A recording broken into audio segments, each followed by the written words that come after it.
I'm gonna make nature's cereal. Strawberries. You need pomegranate seeds. Coconut water. Frozen berries because I don't have just normal berries.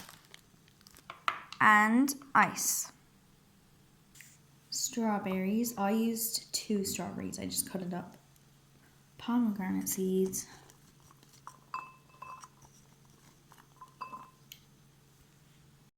Frozen berries. These are very cold. Boop. Ice. And finally, the coconut water.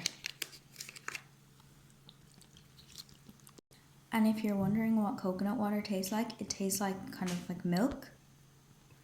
Mix. And try. So I'm going to take a spoon here.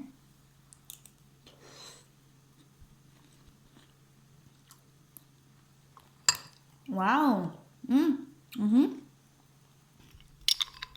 It is cold, so be careful with that. But this is nice. I was not expecting it to be like that.